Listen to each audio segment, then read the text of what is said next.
ወይኔ እኔስ በእነዚህ ሰዎች ተሳቅቄ ልቦት ነው። ልጅቷ አሁን በአሁን ወደቀች። አሁን ተቀጨች እያልኩኝ እኮ እኔ ተሳቀቅኩኝ። ልጅቷን ሳታመጧት እንደው ዝም ብላችሁ ቪዲዮ ብትሰሩ አይሻልም ነበር? እኔ እኮ ተሳቀቅኩኝ ሀቂቃ ማለት ነው። ውድ የተከበራችሁ የቻናል ቤተሰቦች ሰብስክራይብ እያደረጋችሁ ግቡ። ሰላም ሳልላችሁ ሰላም አለይኩም ወራህመቱላሂ ወበረካቱ። ውድና የተከበራችሁ የተወደዳችሁ ውድ የቻናል ቤተሰቦች እንዴት አመሻችሁ? እንዴት ናችሁ? ደህና ናችሁ? ሰላም ናችሁ? እኔ ጋር ሁሉ ሰላም፣ ሁሉ መልካም ነው። እናንተም ጋር ሰላም እንደሚሆን ሙሉ ተስፋ አለኝ። ባላችሁበት ሰላማችሁ ብዝት ይበልልኝ እያልኩኝ ዛሬም እንደተለመደው በአዲስ ቪዲዮ መጥቻለሁ። ወዳችሁ ፈቅዳችሁ ለምታበረታቱኝ እጅግ አድርጌ ያመሰግናለሁ። ለቤቴ አዲስ የሆናችሁ ላይክ፣ ሼር፣ ሰብስክራይብ ማድረጋችሁን አትርሱ። የደውል ምልክቷን ተጫኗት። ከ4 ቀን በኋላ ወደ ቻናሌ ተመልሻለሁ። እንግዲህ ያው ቆይታችሁ ስትመጡ ቻናሉ ይቀዘቅዛልና እስቲ ላይክ አድርጉት። አላኩል ያህል ዛሬም እና ሀይሚ ባለፈው ያው እንትን ስታ ነበረ ቪዲዮ መስራት ካቆምኩኝ በኋላ ተሽሏት ወደ ራሳ ተመልሳ መጣለች። ዛሬ ሁለት ጥያቄ ይዘለት ነበረ የመጣችው። እዩም ደግሞ እያስፈራራች እሷም ደግሞ አስብበትና ንገረኝ ብላ ሀይሚን ጥላ ጠፍታ ነበረ። ብሩኬም ደግሞ ያው በመሀል ጥላቸው ጠፋ። ሀይሚም ያቀረበችለትን አልተቀበለም፣ እዩም ያቀረበችለትን አልተቀበለም። እና ያው ሀይሚ ደግሞ ያለችው በልጅቷ ሰበብ አድርገሽ እሱን እንድታገኘው አልፈልግም፣ እሱን ማስቆም እችላለሁኝ፣ ለልጅሽ የምትፈልጊው ነገር ሁሉ ነገር እናደርግልሽ ያው እንደ ማለት ነው። እሷ ግን ያው ምንም አልፈለገችም፣ ምንም እንዲያደርግላት አልፈለገችም። አባቷ ያው ልጅቷ ምንም ከጎኗ እንዲርቃት ያው ባለመፈለግ ነው። ልጅ ከእናትና አባቱ ይደግ ይባላል እና አትፍረድ ይፈርድብሃል። እኛም ያው ሴት ልጅ ነን። ለሀይሚም ማለት ይከብዳል፣ ለእዩም ማለት ደግሞ ይከብዳል።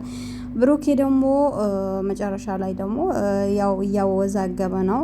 ልጅቷን አሁንም እንዳልተረጋገጠ የእሱ እንዳልሆነች ነው ጠቅሶ የሄደውና እንደዛ ከሆነ እኛ ብዙ አማራጭ እኮ አምጥተንልህ ነበረ። ለምን ልጅቷን ወደ አዲስ አበባ ወስደህ ዲኤን ማታረጋግጠው ውሰዳት ብለን ነበረ። ለመጀመሪያ ደግሞ እሱ ያው እንደተቀበለ ነበር ሲያሳየ ነበረው። እስካሁንም ምንም አላለም። ያው ተቀብሏል ብለን እኛም ተቀብለናታል። እንደውም እዩንም ይቅርታ ጠይቀናል። እስካሁን እንደዚያ ስትሆኚ ሰድበንሻል፣ የእሱ አይደለም ብለን ለብሩኬ ተከራክረናል።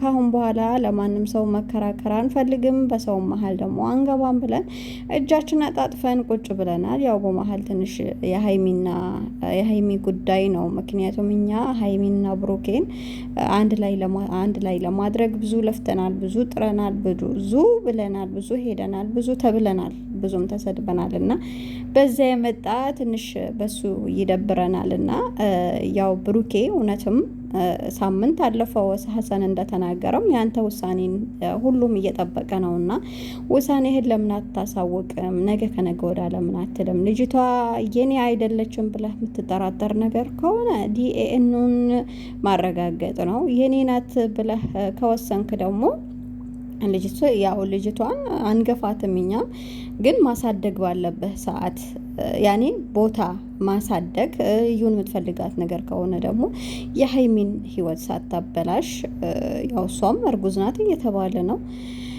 እና ውሳኔ ለምን አትሰጣቸውም? በቃ ሁለቱም በሁለት አንዱ ተስፋ እንዲቆርጡ ለምን አታደርግም ነው የኛ ጥያቄ። እንደዚህ አይነት ነገር የተግማማ በሌሎች ሰዎች ያያችሁት እናንተም ጋር እንዲፈጠር አንፈልግም ነበረ። ግን ያው ተፈጥሯል። አንድ የተፈጠረውን ነገር ደግሞ ለምን ሆነ ብሎ ማማረርም ያው ተገቢ ነው ብዬ አላስብም። ዞሮ ብሩኬ ጋ ነው ያለው።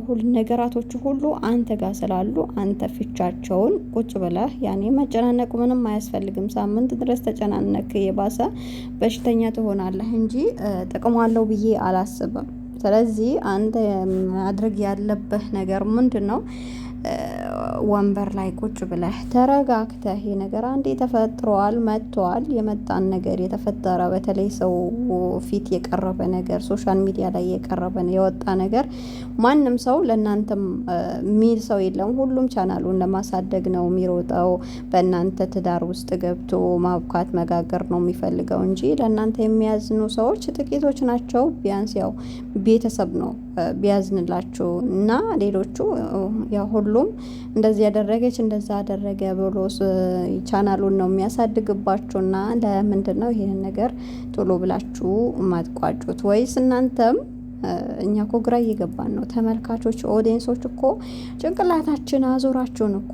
ወይስ እናንተም እንደ ሌሎቹም በቃ ለገንዘብ ብላችሁ ትዳራችሁን ይሄን እንትን ማለት ፈልጋችሁ ነው? ገበያ ልታደርጉት ፈልጋችሁ ነው? ይሄንን ደግሞ ያው ብታሳውቁን ጥሩ ነው። ያው ካሳወቃችሁን ደግሞ ብዙዎቻችን አንከተላችሁም ብላችሁ ልትፈሩ ትችላላችሁ። አንድ ሰው ደግሞ አንድ ሰውን ከወደደ ከነ ምናምን በተለይ የኢትዮጵያ ሕዝብ አንዴ ከወደደ ምንም ነገር ብታደርግ ምንም ጥፋት ቢኖርብህ ከነ ጥፋትህ ነው የሚቀበልህና አጥፍተዋል ብሎ የሚሸሽ ሰው ስለሌለ ሰው አንተ በሁለት አንዳቸው ወስነህ ገብተህ ወደ ራስህ ተመልሰህ መኖር ካለብህ ሰው ብትኖር ጥሩ ነው ብዬ አስባለሁ። ለሴቶቹም ጥሩ ነው። ምክንያቱም የአንዷ ህይወት ተበላሽቶ የአንዷ ህይወት በደስታ መኖሩ ደግሞ ስለሚከብድ በሁለት አንዳቸው ተስፋቸውን ቆርጠው የራሳቸውን ህይወት እንዲመሩ ያንተ ድጋፍ ያንተ ውሳኔ ያስፈልጋቸዋል ብዬ ስለማስብ ነው። አሁን ሀይሚ ስትለያዩ በጣም ልቧ ተሰብሯል። ያቺም ደግሞ በጣም ተናዳ በእናንተ ሀሰንንም እየተቆጣችው ነበር።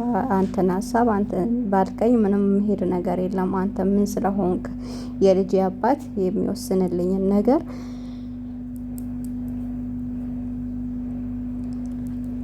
እና ይወስንልኛል እያለች ነበርና እሷም እኔ አሁን ላይ በነገራችን ላይ በእሷ ምንም ነገር እየፈረትኩኝ አይደለም። ምክንያቱም ትላንትና የት ነበሩ?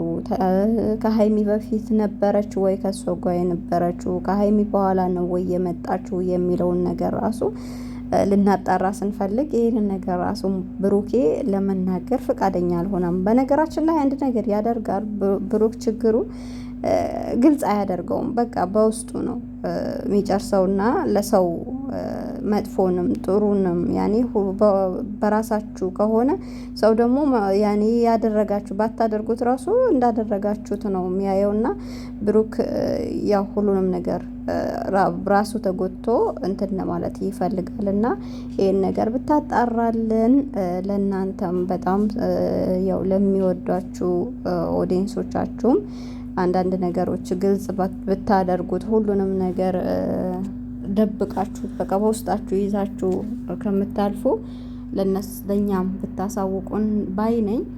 እና ተመልካቾች ደግሞ ተረጋጉ። እናንተም ሴቶች ናችሁ፣ በሴት ልጅም አትፍረዱ። አንድ የተፈጠረ ነገር ነው ማለት ከባድ ነው። በተለይ ልጅ በመሀል ሳይፈለግ ሲወለድ ደግሞ በጣም በጣም ከባድ ነው እና ልጅቷ በጣም ታሳዝናለች። እና አራስ ቤት በመቀመጧ ሰዓት እዚህ ጋር ሶሻል ሚዲያ ላይ መታ ልጇን ይዛ እንደዛ በመሆኑ እኔ ሴት በመሆኔ ታሳዝነኛለች፣ ሀቂቃ እውነት ለመናገር ማለት ነው። እና አላኩል ያህል ከእንደዚህ አይነት ነገር ፈጣሪ ይጠብቀን ማለት ነው። ሴቶችዬ ትንሽ ያው ተረጋጉ። እነሱ ደግሞ አንደኛው ነገር እንደ ሌሎቹም በቃ የሆነ እንትን ይሰሩብን ፈልገው ሊሆን ይችላል። ሲቀጥል ደግሞ እነሱ እስከሚያስተካክሉት ደግሞ እኛ ደግሞ ከነሱ ተሽለን ትንሽ ተረጋግተን እነሱን መጠበቅ ነው ያለብን እንጂ በዛም ትክክል በዚህም ትክክል አንቺ እንደዚህ ነሽ፣ አንቺ የሰው ትዳር በጥባጭ ነሽ፣ አንዴ እንደዛ አድርገሻል ምናምን ብለን እኛ በሰው ትዳር መግባት ያለብንም የሚጠበቅብንም አይመስለኝም እኔ እንደኔ።